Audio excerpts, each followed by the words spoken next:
during their religious festival, and quite honestly, this is not a suitable programme, as far as I'm concerned, for something during a major religious festival of sadness. Well, like over Christmas as well, you were off as then. Well, of course I was off. Well, are you Catholic? I don't understand the relevance of that. It's a bank holiday for all religions. Well, most people work them. What do you mean, most people work them? Well, I'm working tomorrow. Well, who else? Well, all the work who I work, we are working. Well, that may be the case, but your statement that most people work on a bank holiday, allow me to tell you, is bullshit. No, it's not. Well, fine, you must believe what you believe, but currently the M4 motorway is blocked with people leaving London. I feel sure that those millions of people leaving London aren't going to go back tomorrow for work. Yeah, like Blackpool will be packed to the ginnels tomorrow. Yeah. It won't be packed to the ginnels with people brushing the streets and hoovering up. It'll be packed to the ginnels with people who are not working. You're a prat if you believe that everybody works on a bank holiday. Well, look at Milk Marketing Board. I've looked at it. It's nice, isn't They it? work every day of the year. Well, the Milk Marketing Board need to because of their particular industry. But that doesn't mean that everybody does. Well, I think most people do. Then you're a prat. Hello, Stephen. Hello. Why did Spock have his head down the toilet? No idea. To read the captain's log. Dear me. How do Mark? How do Bob? Hello, Alan. Yeah. Yeah, I'd just like to tell you a joke here, is that alright? Will it be funny? Yeah, hello? Yes, we've made contact. You want to tell me a joke. I'm just concerned about whether it'll be funny or not. Yeah, there's a social worker who went to see an old man, and after the visit, the old man gave her a bag of peanuts to take home to her children. The next week we returned, and... Oh, it's years all this. Sorry. Goodbye. How do Adrian? Oh, Alan. I would like to talk to you about Advanced Dungeons and Dragons. About Advance? Dungeons and Dragons. Oh, I see. It's a war game that I play. Oh, I see. But everybody, particularly religious people, seem to have a fairly big grudge against it. Well, why are you telling me this? Well, I just wondered what your views were on this. Well, it's hard for me to tell, given that I don't know what the game is. It's a fantasy role-playing game. Well, fine, it may well be a fantasy role-playing game, but I still don't know what it is. So it's impossible for me to assess it. I would have to see it, or play it, or read about it. Games Workshop, Fine, but I still haven't read about it, or watched it, or played it. So I'm not going to make an assessment, am I? Well, true, yes. Good. How do John?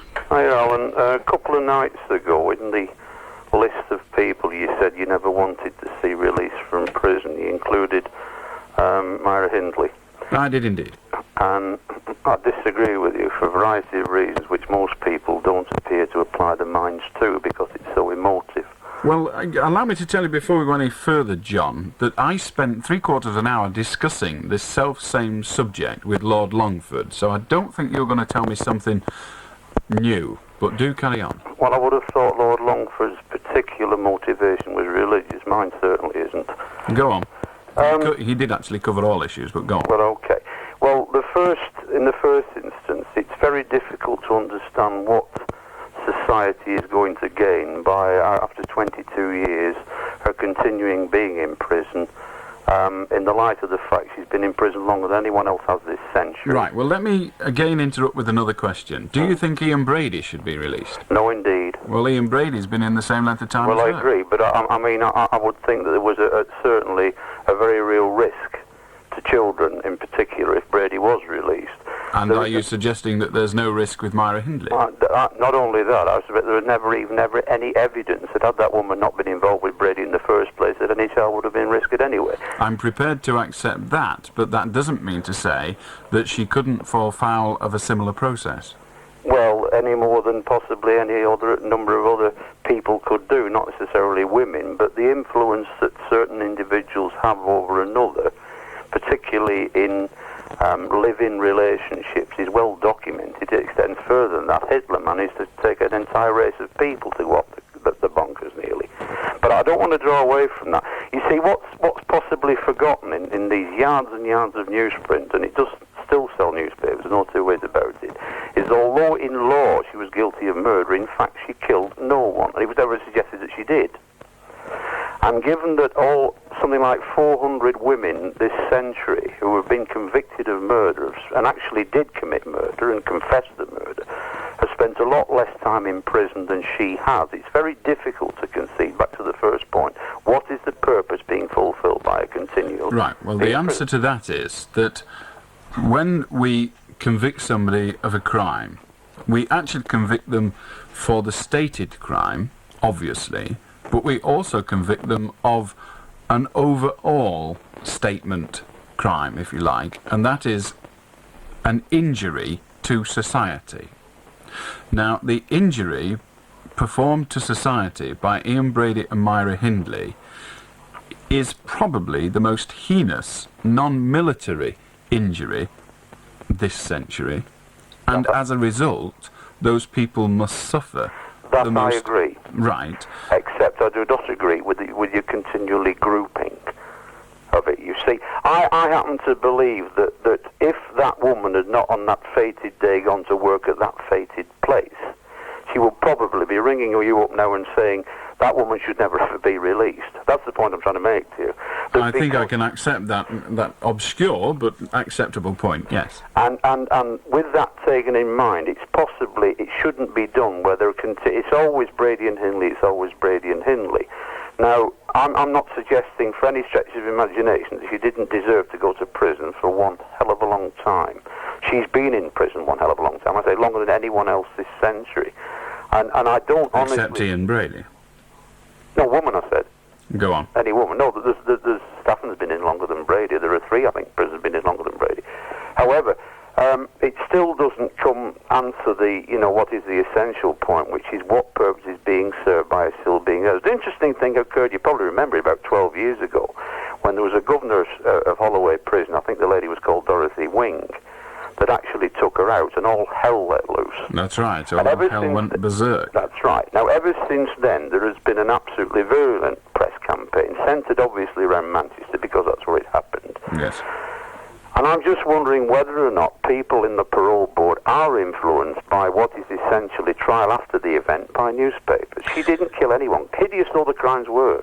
Well, okay, she didn't kill anyone, but she did commit a heinous crime. Atrocious crime. Now, murder in my book is not the worst crime, although it is bordering on it. I actually believe that rape is a worse crime. Now, there's no suggestion that there was any rape involved in these cases, but there was emotional torture, and I don't think we can allow people who have been a party to emotional torture to the degree, followed then by murder, I don't think we can allow those people back in society quickly. Now, 22 years is not quickly, but I'm afraid that Myra Hindley, in my view, and I probably like you, although I don't know, have only the information gleaned from books, from press. I suppose one of the most well-informed people was Lord Longford, and the information he gives me, or gave me, it was some 4 years ago, I hasten to add, but the information that I discovered from him during the course of that conversation actually convinced me that the woman is still a loony. But and yet that frightens me. But he campaigns exactly to the opposite, doesn't he? Indeed, but I think he's a bit of a loony as well anyway. Well, that's his problem. Indeed, isn't it? but I think his concept of Myra Hindley is one of a person who's now, if you'll pardon the irreverent way of describing it, got a dose of the gods, and one hell of a dose. Yes. And if you go back before she got the dose of the gods, there is very strong evidence, all locked away in files within the Home Office, no doubt, that she destroyed a cell worker's, a prison officer's career with a lesbian affair. Now, I'm not suggesting that the lesbian affair should not have destroyed the prison officer's career. I believe it should. However... Took 2, didn't it, though? Pardon? It must have taken 2. It did take to have 2. a lesbian affair. fair. Indeed. The woman The point must know I'm- what she's letting herself in for. Indeed, I'm not protecting the Yeah. prison officer. Yeah. I'm not even criticising the prison officer, really. I am saying that she has to be beyond that, and wasn't, so her career's knackered, fine, that's how it should be. What I'm working towards is Myra Hindley has had a series of inefficient crutches all her life, ever since Brady. Now, Yes. Brady provided the first inefficient crutch and led her into danger. The prison officer provided her with another inefficient crutch, unfortunate term given what they were. However, that led her into danger. She then replaced that with something else. Now, her current one is God. Now, I don't believe her sincerity. I do believe that she believes her sincerity, but I do not believe it.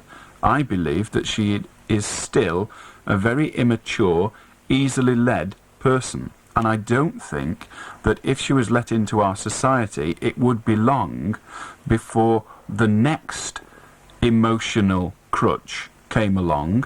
And I think, given the nature of the woman and her history and how her life would be afterwards and where she would live and reside, I think there is every chance that that emotional crutch would not be a worthwhile one, although there's no, you cannot predict the future, but I don't think she is yet emotionally stable enough to be released into society.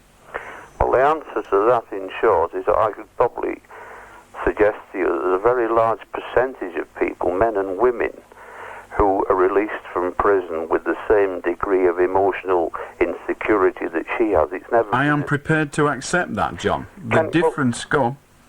Can we take it a bit further then? You see, the trouble is, whenever this has come up, because of the extreme atrocity of it, and obviously the emotive thing because it's children, and then the argument is, well, if it was your children, you wouldn't talk like that. But of course, I don't know. I mean, praise God, we'll never be in that position. I'm also one that doesn't contribute to that belief either. Fine. But it is society that detected, that convicted, and that imprisoned Myra Hindley. It is not the relative of the victim. If it had been left to the relative of the victim, I accept it would all have been that. caught. I've never yet used the revenge motive as being a substantive motive for keeping a person in prison. Right, let's then pursue it further, because I happen to think that Lord Longford is probably the biggest single handicap that woman has to really. That may well be the case at the moment. And also, you see, if we get to a situation where I honestly believe that I don't believe she's any good for the prison service either. In other words, for other people that are in the same building with her, because of the continual media thing. So much so that so many other atrocious crimes, not as bad but still atrocious, have actually been forgotten because this thing stands over all. It was so appalling. I mean, I agree with you. As disregarding acts of war, it probably was the worst this century. Probably was the worst of any century we think about, certainly in British history. Because of all the trappings of it. I mean, if it was straightforward killing, it would have been atrocious, the things that went with it. But, I still come back to the point that I first made. I cannot honestly see what society is benefited by a continued imprisonment. I think the woman should be let to go away now. Society has proved its point. 22 years of incarceration. It's hideous. Absolutely hideous. I agree, it is hideous, but... And almost as hideous as the crime itself. Almost indeed, but sometimes society needs to be that heinous. What you've got to remember, well, perhaps you've not, but that woman would be dead now if capital punishment had not been done away with for such offences. Now, I'm not advocating that it should be there by any stretch of the imagination, but I think we have to consider, when we did away with capital punishment, what we put in its place. Now, the life sentence that is handed down at the moment is, in my view, inadequate as a deterrent, as a punishment, and in many other ways. In fact, a lot of the sentences handed down are inadequate. Now, I believe that woman has yet to establish to the acceptance of those we give the power to decide that she is fit and proper to be allowed out in society.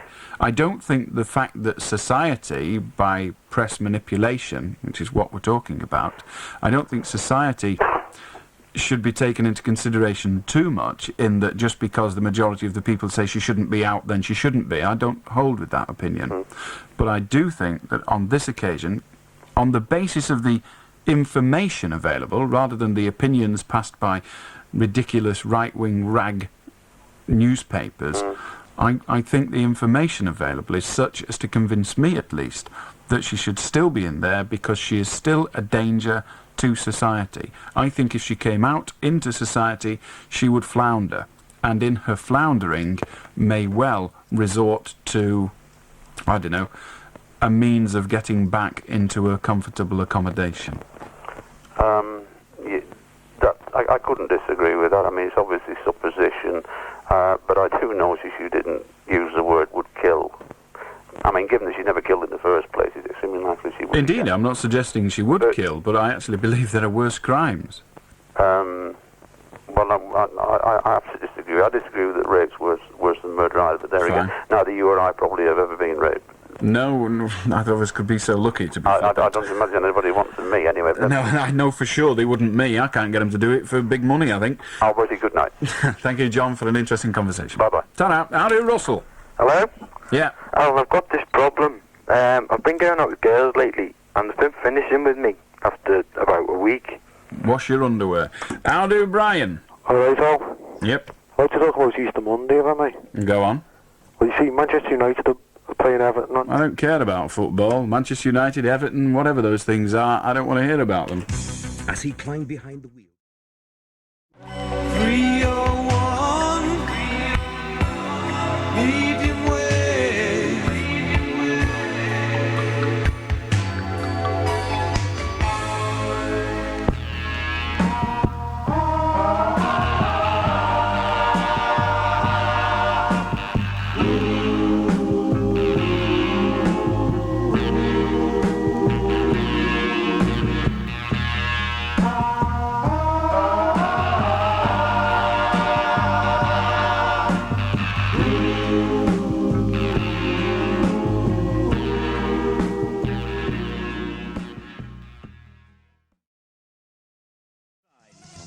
Wherever you are in Preston Town, you're never far from a happy haddock. Right, at the risk of upsetting our Scouse caller a little earlier, allow me to tell you I'm going to play that tape again. I want you to listen to it carefully. It's only about 20 seconds, and it's 20 seconds of a person's voice. It's a man, and he's got a Liverpool accent, a fairly broad Liverpool accent. The tape you're about to hear is a piece of a telephone conversation between this man and the police. The police believe that the man may be able to help them with their inquiries into the injury, or at least the burglary, at the home of John Moores. I want you to listen to it, and then I'll give you a phone number you can ring if you think you recognise the voice. Have a listen to this. It's a personal matter. Yes. Well, there's been an accident, you see. A break-in. Thornby. I don't know the address. It's just that a famous person's house, John Moore, and he's been tied up by burglars. If you think you know whose voice that is, please ring Merseyside Police on 051 709 6010, extension 3119.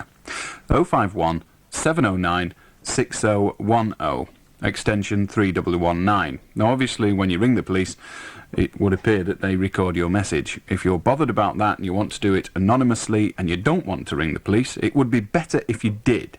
But if you don't want to, then drop me a line, anonymously if you must, and give me the name of the address of the person who you think it might be.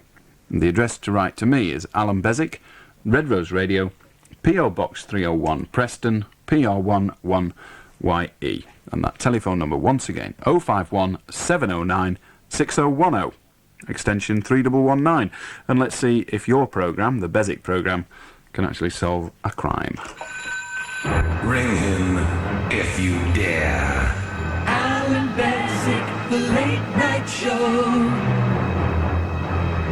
And the number to talk to me right now on this programme is Preston 561,000, and it's 4 minutes to 1, and our first caller in this, the final lump of the programme, is a gentleman or a woman I know not, but it's somebody called Sally. It's a woman, of course. How do, Sally? How do? You know the girl who rung up before about the poster? Yes? Well, I work for a poster-producing company, and my boss will make you some posters if I can seduce him to. And before you say anything, you've got all these options. You can have one just of your head, one full size, or you can have a great big poster of your big belly or one of your little toe.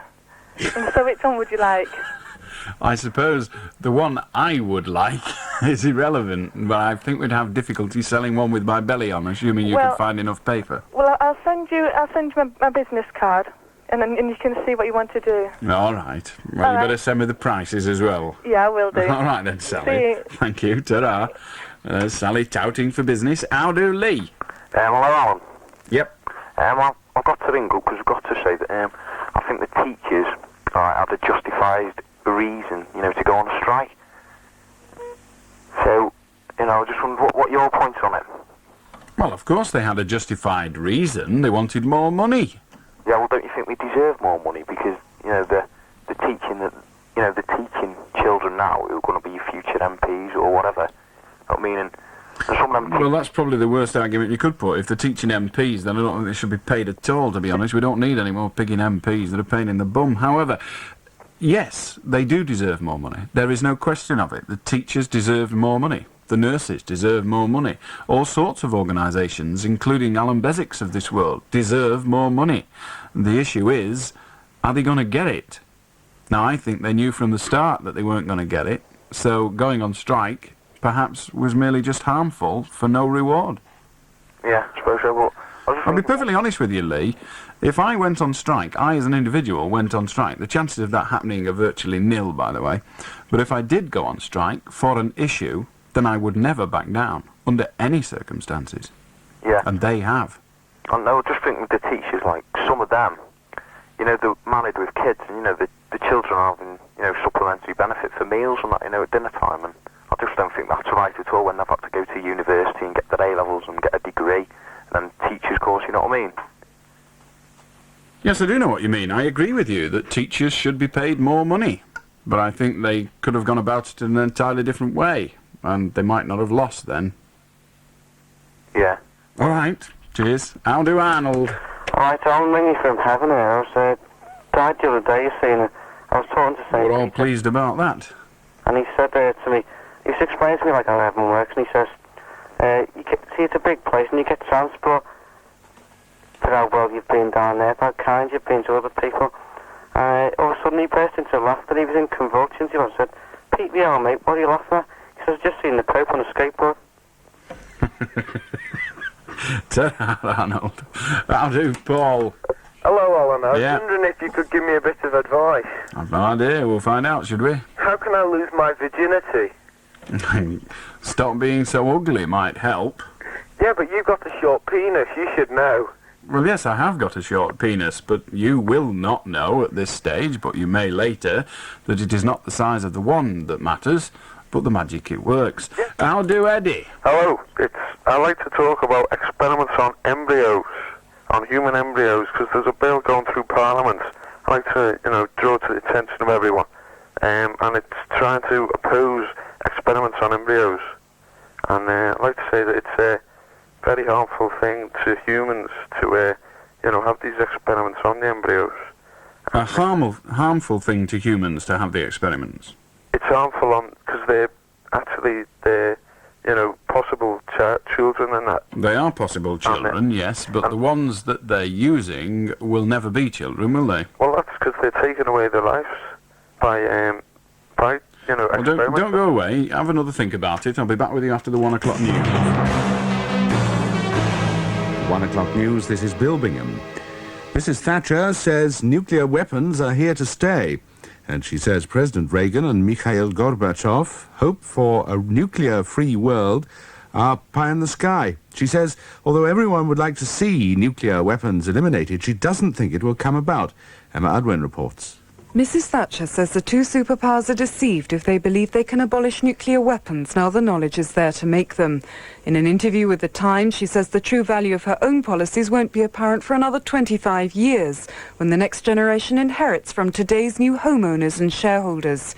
She says the privatisation of steel may be delayed, but it's still on the cards for British Leyland.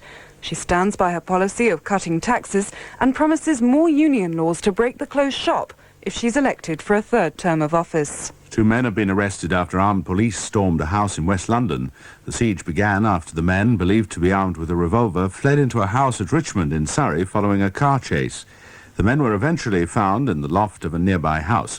No arms have yet been recovered. The American Senate has approved President Reagan's £70 million aid package for the right-wing Contra rebels in Nicaragua. Last week, Congress threw out the plan to send military and civilian aid to the right-wing rebels who are fighting the leftist Sandinista government in Nicaragua. But this morning's Senate decision means the issue will now be sent back to Congress to vote.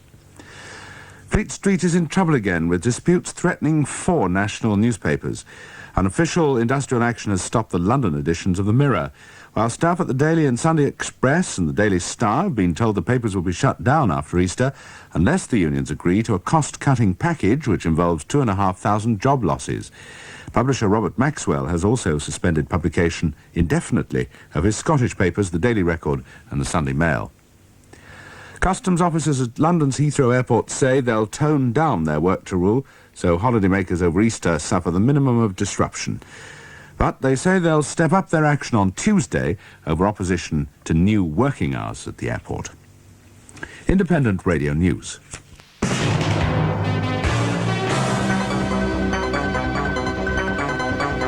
Organ and Keyboard World Sale is now on with huge reductions. Save £300 on the Hohner D92 Symphony, now only £1,165. Save £400 on the Hohner D93 Symphony, now £1,465. Save a massive £800 on the Hohner D96 Symphony, just £2,965. Farfisas, the Silver 504 is reduced by £404 to only £1,195. And the F450 is down by £204 to just £895. The sale is now on at Organ Keyboard World, 37 Blackburn Road, Darwin. Open for viewing Sundays. Northern Wall and Floor, the tile centres of the North, are the most price-conscious company with over 100 tons of tiles always in stock from all over the world. Northern Wall and Floor are now totally unbeatable. There's no arguing with hard-hitting facts. Buy direct from the importers and save up to a massive 50%. Northern Wall and Floor, open today. Northern Wall and Floor, Whalley Banks, Blackburn. Blackburn 675 65. That looks nice. It's the Washington State apple from Morrison's. Looks delicious. That's because Morrison's only sell the very best. Looks so full of flavour. I told you, it's the Washington State apple. It really does look excellent. That's because it's been specially selected by Morrison's to ensure you enjoy it right down to the last bite. Let's have a taste then. No. Why not? It's my last one. Washington State apples, far too special to share with just anyone. Delicious to the last bite. Available now at all Morrison stores at 49p a pound. Ring him if you dare. Allan Beswick, the late night show. And the number is Preston 561,000. It's 4 minutes past 1. We're into the final hour of Beswick for tonight, and indeed the final hour for Beswick this week, because I'm not on tomorrow night. John Gilmore will be sat in this chair, playing you, no doubt, some delightful tunes. Do be gentle with him, won't you?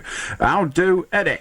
Hello. We're still with you. Right, Yeah. You're talking about the use of embryo for experimentation. That's right. Now, you said that the ones that used don't actually have the potential to life. Well, I didn't say that exactly. I said that if they were not used, given that they were created, usually for the test tube baby syndrome, once created, they will only use one for an implant. The ones that are left are not going to be used. They're going to be, in your terms, I suppose, killed or allowed to die. Yeah, that's true. But I'd like to say that, in fact, most of the embryos that are produced are naturally killed because they're not good enough, so to speak. In fact, the ones that they like to use for experiments will not be found, because those that are the best ones are obviously going to be used for the test tube babies, so that those embryos which are good enough to be used for experiments to perhaps reduce diseases such as Down syndrome, etc., are not actually going to be able to use, because the ones that are rejected by the human uterus or in the test tube are going to be the malfunctional ones, so to speak, are not useful enough, aren't going to be the normal That's ones. not altogether true. The ones that have been created, of those, are fairly, I don't know the proportion, but a consistent number will be useful for implantation. But of course, only one is going to be implanted, and the rest, which may well be as good or very nearly as good, if not ideally as good, as the one that's used, will be probably a life producer in terms of, if it were implanted, it would produce a normal child. But they cannot be used because there's only one recipient parent. That's true. We must see that the means do not justify the ends. Because I did not suggest that the means justified the ends. I'm merely pointing out to you that those lives have been created and they will die. Now, if they die as a result of natural causes, in other words, their inability to be fed, or if they die as a result of some experiment which enhances man's knowledge of himself and therefore hopefully helps make life better for others in the future, what is the greater value? Well, the greater value thing is you've got to think of the human embryo itself, that it does have the potential to life. Indeed, but it's not going to have that life. The ones that are used for experimentation, it has already been decided, will not be given life. Okay. Or will not be allowed to utilise their potential. But still think that that doesn't justify that man can use whatever means he likes to experiment on it, to play God, as it were. But is he not playing God by saying, okay, put them down the sink? Well, mostly they are naturally, as in the natural process of birth, there are many semen and potential embryos, as it were, that are washed away. Yes, I accept that. I don't think that's in dispute. What we're talking about is where man has taken the trouble to create a group of embryos with the purpose of creating a life, in the full knowledge that most of those embryos, once created, will be useless. That he knows when he creates the embryo, correct? No, well, they're not going to be useless, because they have this potential for life, and well, they are going to be useless, aren't they, Eddie? Because they're not all going to be allowed. When they are doing not artificial insemination exactly, when they're doing test tube babies, they make a few and implant one. They know when they're making that few that the others will be left to die. In the sense, it's sort of experimenting in that way as well, to have test Of course tube it babies. is. So are you saying then that test tube babies should not be permitted? I think they should not, no. I'm saying that they shouldn't. That is an emotional position that cannot be challenged. One believes or doesn't believe in that situation. That's true. But the main thing I was trying to say was about these experiments, that however they are produced, most of them, as you say, are surplus embryos that are produced as in test tube babies, rather. And that once you've used them, you are, in effect, playing God, or even doing what Hitler did in the concentration camps, is experimenting, and might even produce clones, or hybrids, as it's called. And in effect, you're not trying to benefit mankind, because you can't alleviate certain diseases which they supposedly can, such as Down syndrome. Well, I reject the latter part of what you say. I do accept the emotional argument, but you then went on to a scientific argument saying you cannot alleviate Down syndrome. Now, you don't know that to be true. None of us know that to be true. We will only find out by experimentation if society permits it to continue. But we don't know that you cannot eliminate Down syndrome. I'm sure 100 years ago people would have been prepared to state categorically that you could not alleviate or eliminate smallpox, but we have managed to do so. So I don't think that statement stands up scientifically. But I do accept the emotional point you're making. You're saying it is wrong per se for experimentation on embryos. Now, I cannot out-argue that. I wouldn't even try. I think it would be wrong for me to try. No. But I'd like to say about the under the conditions that the Warnock Committee would hope to impose, is that within 14 days experimentation will be allowed on a human embryo. I believe that within those 14 days, it's a lot of scientists believe actually that Down syndrome is present in the embryo before, at conception rather, so that within the 14 days, any amount of experimentation is not going to help this disease. And certain other diseases such as spastics, Mongols, these come in after the 14 days, which is the set limit by the Warnock Committee. So that in fact any experimentation on this within this set time of 2 weeks will not eliminate the vast majority of diseases. Well, I'm sorry, Paul, I actually disagree with you there, and a lot of scientists disagree with you too. Whilst you say that the Down syndrome exists at conception, you may or may not be right, I don't know, but if it does, we can still establish possibly, and I use a question mark very strongly, it may still be possible to establish why it is there at conception and then move backwards from embryo stage to preconception and eliminate it if it's a process of genes or what have you. That's point one. Point two, to say that these things happen after the 2-week stage, yes they do, but the genetic information may well be already there and it is only the symptoms that happen after the time. We don't know that. The experimentation might give us that information, but we come back to the emotional point. Do you agree with it or do you not? Your answer is you do not. No. Okay. Okay. Thanks, Paul. How do Eddie? Sorry, Tom, that was Eddie. How do Tom? How do, Alan?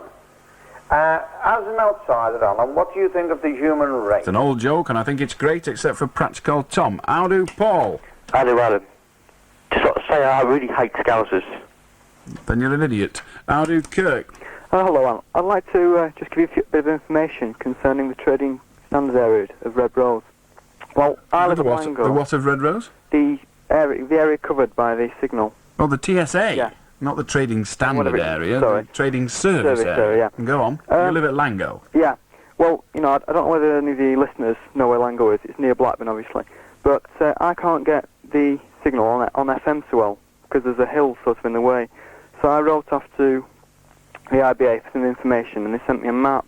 And this, you know, this shows the area, concerned.